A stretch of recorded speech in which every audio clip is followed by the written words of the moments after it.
The arrival of the moon base on Luna 17 had always been quiet.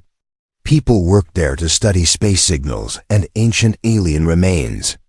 Miss Rimiki, one of the youngest science officers, was on her night shift. She was bored and tired, drinking cold coffee and scanning the same old energy readings on her screen. Then suddenly something strange happened. Her monitor turned red. A sharp beep echoed in the room. An alert flashed. Unidentified object entering atmosphere. Impact in Zone 7. Without thinking twice, she grabbed her coat and ran to the command room. Other officers were already gathering. Captain Brell stood in front of the main screen, arms crossed. His eyes were locked on the moving object. It wasn't a meteor. It was slowing down. That was not natural. The object landed gently in the desert-like area of Lunar 17. No explosion, no fire, just a smooth, silent landing. A perfect circle of light appeared where it touched the ground. Something or someone was inside. Miss Rimiki was sent with a team to investigate. The lunar wind was cold, but she didn't care. Her heart beat faster as they reached the crash site. A strange pod stood in the center. It looked ancient, made from silver metal but covered in green crystals. Symbols were carved all over its surface. They glowed softly like they were alive. She stepped closer and placed her hand on the pod. It was warm. A pulse ran through her fingers. Then the pod opened. Inside was a woman, or at least she looked like one. Her skin was pale silver. Her hair floated as if underwater. She wore armor that shimmered like the night sky. Her eyes were closed. She looked peaceful. Rimiki stared in awe. She had never seen anything like this before. Back at the lab, the woman was placed in a glass chamber. Scientists tried to scan her, but every machine failed. Systems glitched. Lights flickered. Strange symbols began to appear on the lab screens. They were not written in any known language. Rimiki stayed close to the chamber. She felt something deep inside her. Curiosity, fear, and a strange sense of connection. She waited and watched for hours. Then something happened. The woman opened her eyes. The room temperature dropped. The glass shook. Rimiki froze. The woman stared at her. Her eyes were glowing blue, not angry. Not scared, just searching. Then she spoke. Her voice was soft and calm. "Where is the child of light?" She asked. Nobody understood what she meant. The machines translated the words, but gave no meaning. Rimiki stepped forward. "I don't know who you are or what that means, but you are safe now," she said. The woman looked at her, and for a moment it felt like time itself had stopped. Then she said something that made Rimiki's skin crawl. "The war is not over. It has only been sleeping." Suddenly the lights went out. The emergency systems kicked in. Alarms echoed in the hallway. Doors locked themselves. The main computer shut down. The lab was in chaos. Captain Brell rushed in. "What did you do?"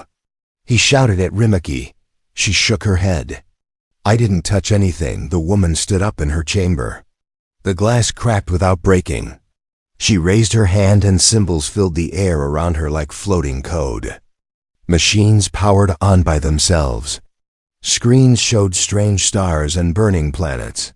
None of it matched any known galaxy. Then a warning appeared on every screen in red: "Do not awaken the seer." Everyone in the lab looked at each other. What was a seer? Why was it dangerous? And why did she call for the child of light? Captain Brell ordered the woman to be sedated. But the darts passed through her like mist. She looked at the captain with quiet sadness. "You fear what you do not understand," she said. She turned to Rimiki again. "You are different. I remember your voice." Rimiki was shocked. "You don't even know me," she said, but the woman nodded. "Not yet, but I will." Again at that moment, Rimiki realized something terrifying. This wasn't just about an alien crash. This wasn't a science discovery. This was a beginning. Something old had returned, something that remembered her. Even though they had never met outside the lab, the moon wind howled. Above the base, a strange cloud formed where there should be none. The stars blinked as if watching.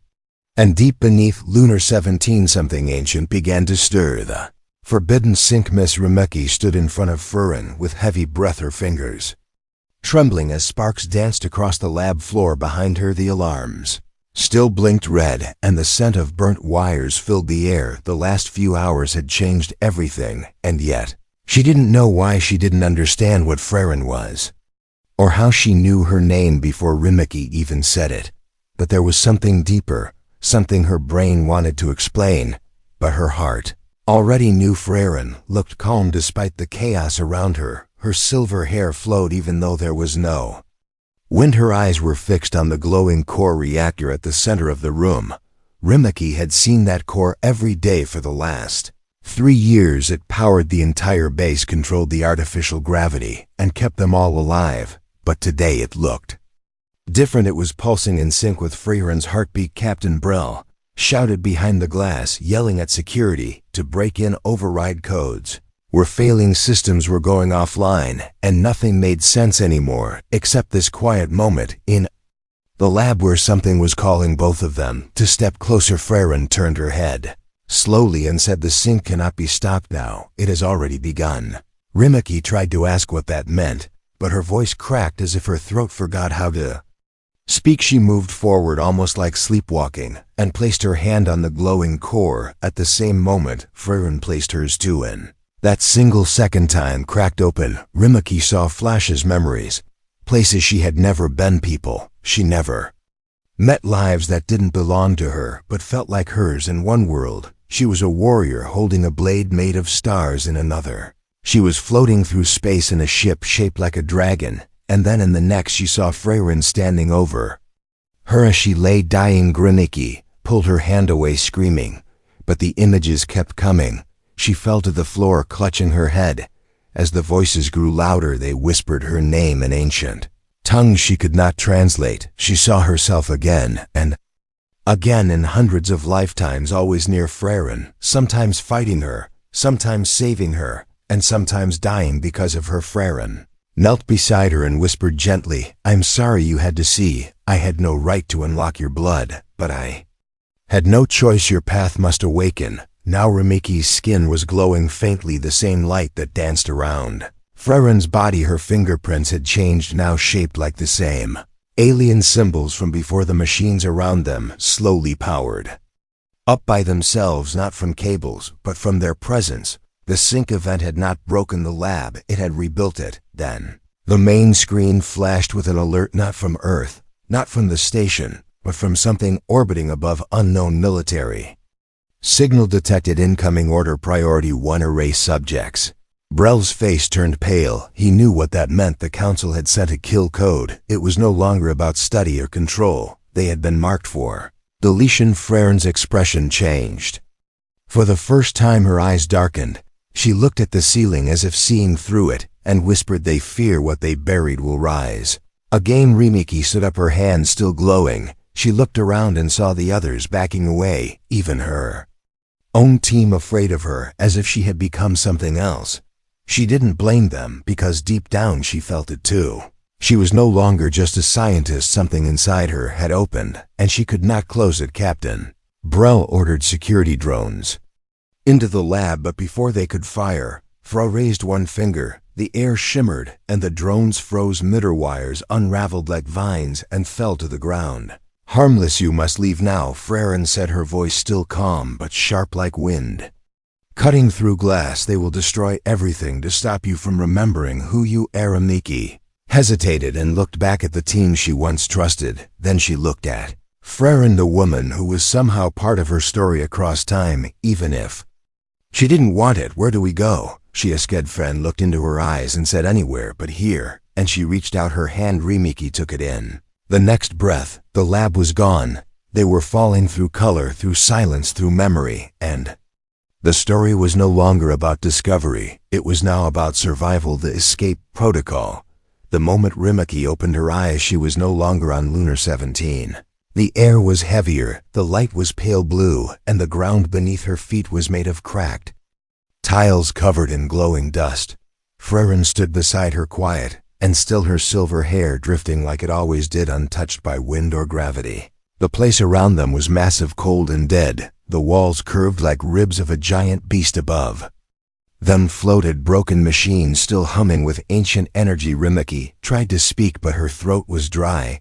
She touched her lips and saw a smear of glowing blood. It was hers. "Where are we?" she whispered, her voice shaking more from what she had just become than from fear. Frairen replied in a soft, steady tone, "This is the Dyson graveyard, the last lab where they tried to merge your kind with Miss Rimiki." Took a slow step forward, her boots scraping against the glowing dust. The more she looked, the more she saw outlines of tables, shattered glass, metal tubes, and inside them bones. Human bones mixed with wires. Some skulls had symbols burned into them, others wore helmets with cables fused into the brain. She saw one that made her freeze, because it had her face. She knelt beside the body. It looked exactly like her, same jaw, same scar under the eye, even the same small mole near the collarbone, and the worst part was that the eyes were still open. "I don't understand," she said. "Why is that me?"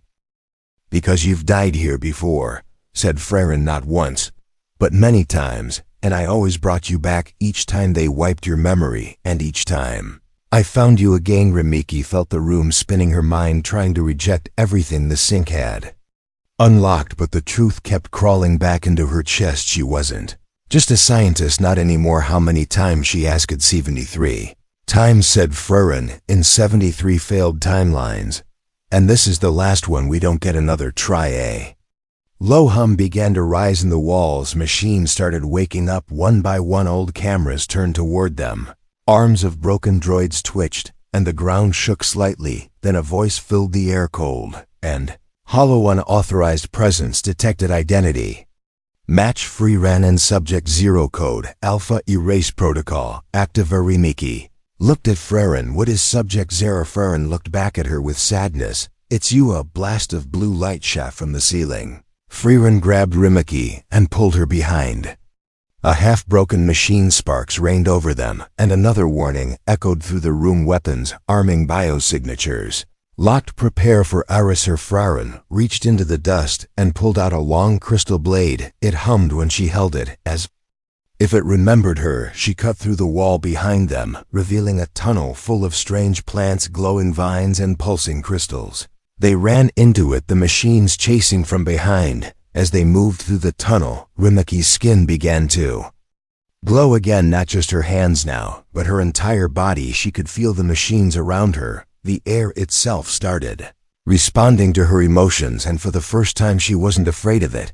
She stretched her hand toward a falling beam, and it stopped in midair. "You're waking up," Frairen said. "Keep going. We must reach the core." Tunnel opened into a wide room, filled with a strange light. In the center was a sphere floating above a cracked platform. The light inside was alive, moving, shifting, reaching out as if waiting. Frairen stopped and looked at Rimiki with calm eyes.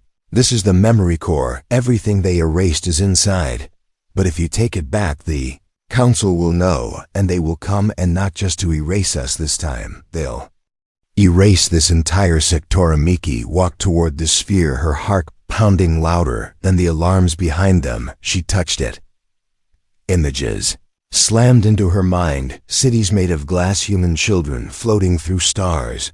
Frairen standing alone on a planet of ice, holding a baby in her arms. Rimiki herself sitting in a council room wearing the black robes of judgment. She had been one of them once, and she had chosen Frairen over duty. She had betrayed them for love. The light faded, and Rimiki turned, her eyes full of fire and memory. "I know who I am now, and I won't run anymore." Frairen nodded. "Then we end this together." Behind them the machines broke through the final gate, weapons charged, lights flashing.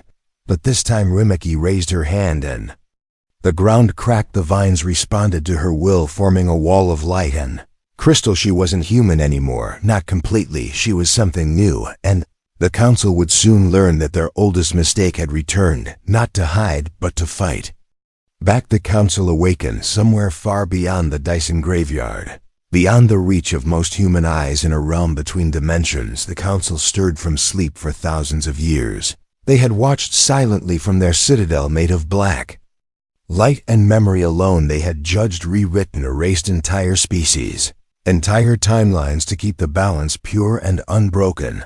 And now the echoes of a forbidden merge had awakened them again. One of them spoke without a voice, only a thought vibrating through the minds of the others. Subject 0 has breached the seal again. Sync confirmed with entity seer designation, Frairen. Timeline 74 is active. Recommendation: erase code full spectrum cleanse. Another thought followed. She should have never been allowed to return. She was promised to the Dark Star. Her sentence was sealed by the ancients.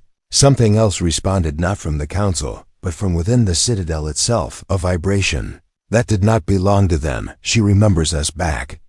In the ruins of the graveyard, Rimiki stood over the wreckage of the broken machines, her hair glowing, her eyes holding fragments of many lives, her hands still trembling from the vision, but her spine unshaken. Beside her, Frairen looked into the dark sky as if she too had heard the voice. They know, she said. The council knows we are awake. Riki nodded. I saw them. They are not gods, just frightened monsters hiding behind memory locks and time codes. They erase what they fear, and they fear you, said Frairen. They always have. Then why do they keep sending you back? Rimiki asked. Because I am the mistake they cannot fix, and you are the truth they cannot kill. Far above the surface, a tear opened in the sky, a long silent ripple like cracked glass in the stars, and through it came the cleanser. It was not a ship and not a creature. It was both alive and machine, shaped like a dark flower, spinning slowly, each petal a blade, each breath a pulse of anti-time. It hovered over Lunar 17, absorbing all signals. Then it whispered into all frequencies, this is the end of memory. This is the will of the council. Prepare to be forgotten. Inside the graveyard, alarms screamed. Old systems powered up, doors sealed, the crystal vines shook as if in pain. Frairen and Rimiki looked at each other. No words needed. Rimiki reached out her hand, and Frairen took it. The bond between them, no longer just energy or memory. It was now something real, something earned. They ran through the tunnels, heading toward the sky gate, an old launch core buried deep under rock and dust. But the cleanser was already watching every breath, every heartbeat, tracking them like a predator. Frairen stopped near a control panel, ancient and shattered. She placed her hand on it and whispered something in a language that felt like singing underwater. The panel lit up, the floor split open, revealing the god. Rimiki stared at the launch core. It was small, barely stable. We're not going to make it out of the atmosphere with this. We don't need to, said Frairen. We just need to reach the mirror edge. What's that? Rimiki asked. Friend turned the last place the council cannot see. They stepped into the core and powered it up. The walls shook, dust fell, cracks opened in the ceiling. The cleanser was close, its presence pushing reality sideways, making machines scream and flesh forget. But Rimiki held on. Her memories were her weapon now. She closed her eyes and saw herself teaching children in a starship school, saw Frairen watching her from a distance, afraid to come close, saw them standing side by side in fire, in war and death, always finding each other, always returning. Cleanser entered the graveyard, its blades spinning, its breath pulling time backward. Lights dimmed, names erased, files burned from existence. But Rimiki activated the launch. The engine roared, and the old gate cracked open. Fire burst beneath them as the pod shot upward. Frairen held her eyes on the sky, her hands glowing with strange symbols, her lips moving in silent prayer as they broke through the crust of the moon. Cleanser followed, releasing a pulse of black static across the stars. But before it could strike them, Frairen raised both hands and screamed, not in fear, but in defiance. The energy burst from her body, slamming into the cleanser, knocking it off balance. The pod twisted into a spiral, riding the last light of the launch into the mirror edge, a region beyond time, wrapped in broken reflections of all futures and all pasts. They were safe for now, but not hidden, because now the council was fully awake. And this time they were not sending soldiers, they were sending God's memory war. Mirror Edge was not a place, but a fracture in space where all memories drifted, where timelines bent, and futures bled into each other. Frairen and Rimiki stood in silence inside the pod that now floated through a storm of reflections. The sky above them was made of shattered light. Their faces appeared in every fragment, but not as they were instead. As they could have been in other lives. Rimiki reached out and touched one shard. It flashed, instantly showing her holding a child with silver eyes standing on a green world. Her arms wrapped around Frairen, who wore no armor, only a dress of stars. But before she could speak, the image cracked and fell away. Frairen placed her hand on Rimiki's shoulder. "This place will show you everything you were, and everything they tried to erase. We must hold on to only what matters, or we will drown in who we could have been." Rimiki nodded, but her mind was already unraveling each shard, calling to her, some with love, some with pain, and some with things too dark to describe. Then came the tremor. The sky pulsed as if breathing. The mirror edge was not empty anymore. Something had entered it, a force older than the council, older than Frairen, something born from the first erasure, a being called the architect. It did not speak with words, but with memory. It invaded the shards, twisting them. Rimiki saw her own face turned into that of a tyrant ruling over burning cities. She saw Frairen walking alone on dead planets, her hands stained in blood in one shard. They were enemies in another, strangers in a third. Rimiki was nothing more than code. A lab experiment, abandoned and forgotten. She fell to her knees, gasping, unable to breathe, unable to hold on to what was real. Frairen knelt beside her, her own face pale, her voice thin. "You must choose now, or it will choose for you, and if it does, you will never return." "What do I choose?" Rimiki asked, her voice shaking, as she stared into a shard that showed her dying again. "Always alone, always forgotten." Frairen said, "You must choose the truth, the version of yourself that your heart still believes in, the one they could never erase." Rimiki closed her eyes and reached deep, beyond fear, beyond confusion. She found a memory, not of war or death, but of a small moment years ago. On Earth, sitting in a school library, Frairen walking in for the first time, asking for directions, looking lost. Rimiki laughing, offering help. They sat together for hours, forgetting time. It was small, it was quiet, but it was real, and no council, no architect could take that away. She opened her eyes, and the shards began to freeze, locking into place. The storm slowed, and the mirror edge grew still. The architect appeared in front of them, formless yet enormous, made of pure memory and silence. It reached toward Rimiki, trying to pull her back into the sea of might-have-beens. But she stood tall now, her hands glowing with the same ancient power she once feared, her mind sharp and awake. "You cannot have me," she said.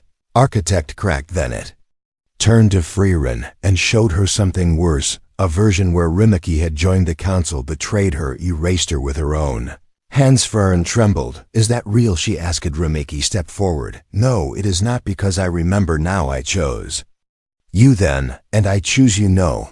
Frairen looked into her eyes, and the architect shattered into a wave of light that surged through the mirror edge, unlocking doors buried in time. Suddenly, they were standing in the council hall, but not the real one.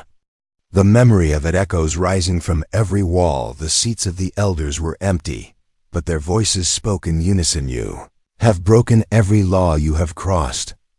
Every line you have rewritten. What was never meant to change. For this, you must both be erased completely." Frairen raised her voice. "Then erase me, but leave her." Rimiki stepped beside her. "No, erase me, but let her live."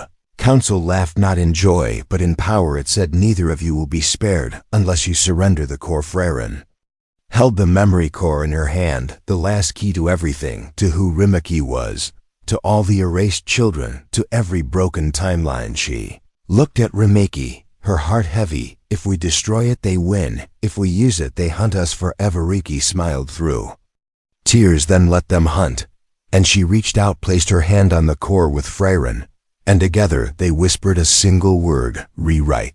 The mirror edge exploded into light, and the world began to change. The rewrite light filled everything, not the burning light of a weapon or the harsh white of machines, but something older, something made of memory and hope and truth. Rimiki and Frairen floated together in that sea of golden waves, hands still joined, hearts still open behind them. The council's voices were fading, not in defeat, but in silence, like shadows shrinking in the morning sun. Rewrite had begun. Reality did not explode, it unfolded like a book being opened for the first time. every erased moment returning every lost choice given. Back and from the center of it, all the bond between them lit the path. Not as warriors, not as legends, but as two souls who kept finding each other again and again, no matter how many times the stars turned against them. Mirror Edge vanished, the Council vanished, the Cleanser, the Graveyard. The base on Lunar 17, all of it pulled into the stream, not destroyed but remembered, as it truly was. The lies peeled away, the false timelines erased. Not by force, but by choice. Rimiki awoke in a field of quiet wind where the sky above was soft and blue, and two suns drifted like lanterns across the clouds. She sat up slowly, her body light, her thoughts clear. She wore no uniform, no gloves, no badge, just simple fabric wrapped around her like silk. She heard a voice before she saw the face. You found your way back. She turned and saw Frairen walking through the tall grass, no armor, no glow, only peace in her eyes and a smile that held lifetimes of waiting. Rimiki stood, but didn't speak at first. The wind between them said everything they needed to say. "Where are we?" she asked at last, her voice almost a whisper. Friend looked up. "This is the world you created when you chose to remember. The Council is gone, not killed, not erased, just lost in the pages of time where they belong, and us." Rimiki asked. Friend stepped closer. "We are not gods, not myths, not perfect, but we are true, and this time no one can take that from us." Rimiki reached out and Frairen took her hand, and the field around them shimmered with the memories of every world they had touched in. A distant village, a child with silver eyes looked up at the sky and felt something stir in her blood. A whisper that said she was more than she seemed. In a high school library across another galaxy, a young teacher handed a student a book, and the symbols on the cover sparked softly in her palm in the stars.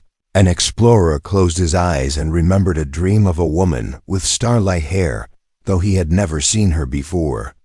Rewrite had not just saved Rimiki and Frairen. It had touched everything gently, like a river carving new paths through old stone, without war, without fire, only truth. Years later, on a quiet green hill, Rimiki sat beneath a tree, drawing in a notebook. A habit she didn't remember learning. Her pencil moved on its own, drawing a face with silver eyes and a calm smile. A little girl ran up and pointed. "Who is that?" she asked. Rimiki looked at the drawing for a long time before answering. "I don't know, but I think I loved her once." And somewhere beyond the stars, beyond memory and time, a spark of laughter echoed soft and warm and free. The end.